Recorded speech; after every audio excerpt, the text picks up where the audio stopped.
Most people learn about brain aneurysms through a health emergency. That's one reason why the Brain Aneurysm Foundation tries to raise awareness. And that's also being done this month with the production of Burst, a new play about the experience of one family.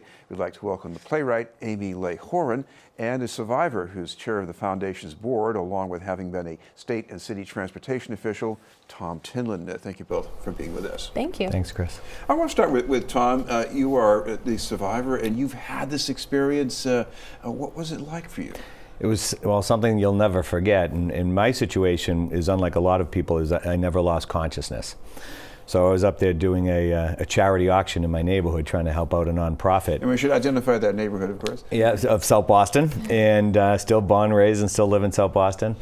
And it literally, I had woken up a week before, worst headache of my life, sudden onset, isolated pain behind my eye, and struggled that whole weekend, chewing on some Tylenol. Went to my primary care physician on Monday, and he told me it sounded like stress. And as you point out, in my background of being involved in transportation in both the city and the Commonwealth for many years, I assured my primary care doctor that I know what stress is, and I can assure you this isn't it. And after some back and forth, he prescribed a sleeping pill, because I told him the pain was so bad I couldn't sleep, and when I did, it would wake me up, and an anti-inflammatory. He said, take this for a week, and if it doesn't get better, we'll bring you back.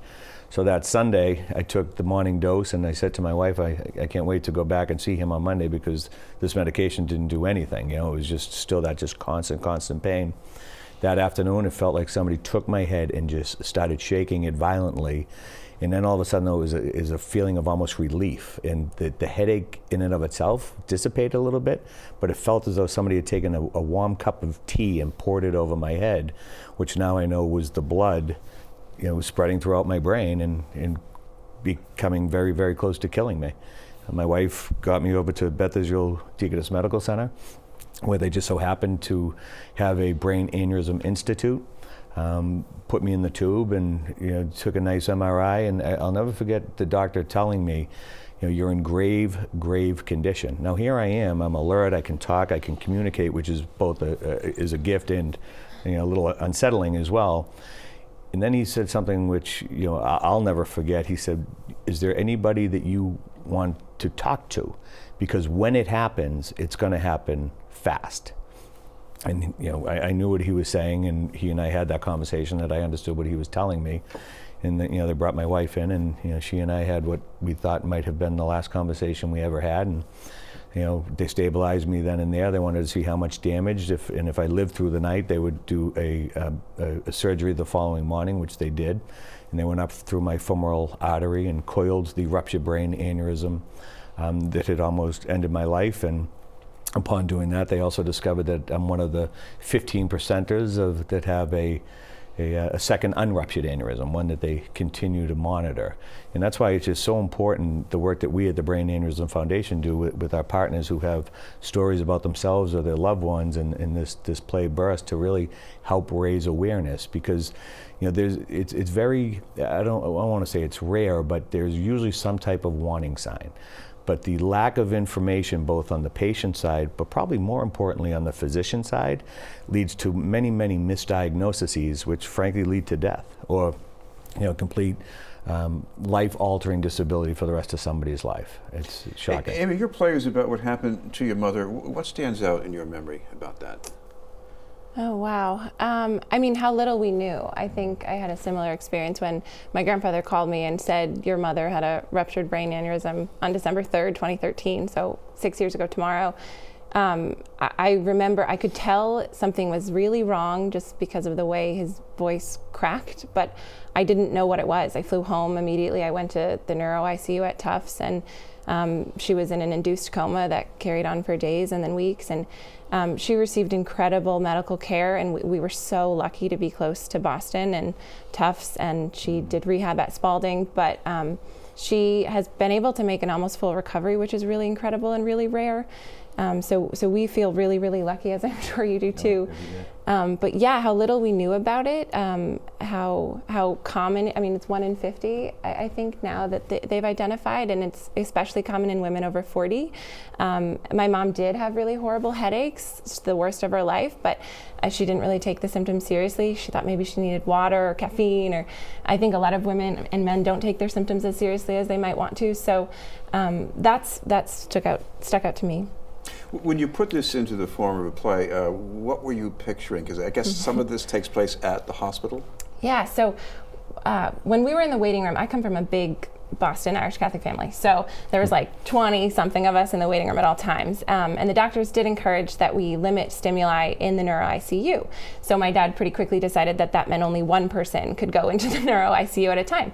So there would be this big group in the waiting room, and we'd be bantering and joking and catching up, and then we'd sort of split off and we'd be alone in the neuro ICU. And I just started to wonder like what my sisters and my dad and my grandfather were saying to her in there.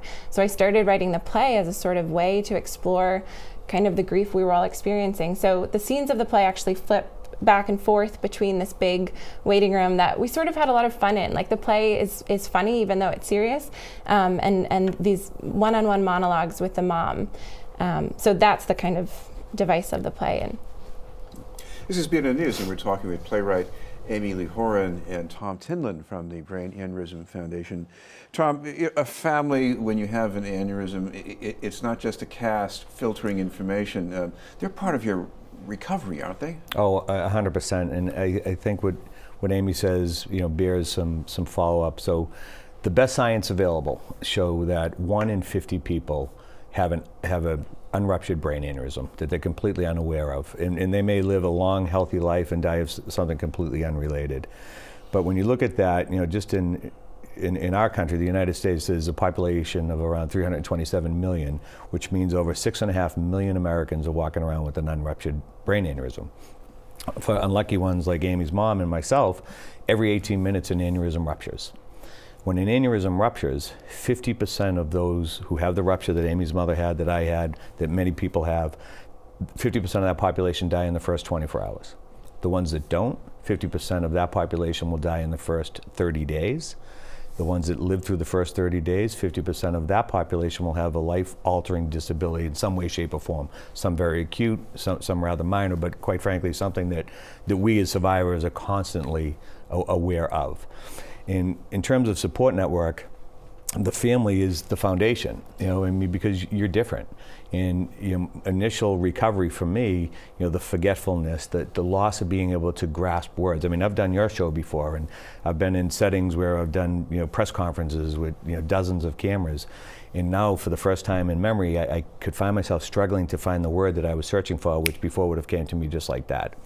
And that's just I'm not complaining about that, because some of my fellow survivors in the survivor community have much worse, and we try not to compare, we try to identify, but they have worse conditions than I have. But they're horrible for me because they've changed my life forever. And some people can never go back to work.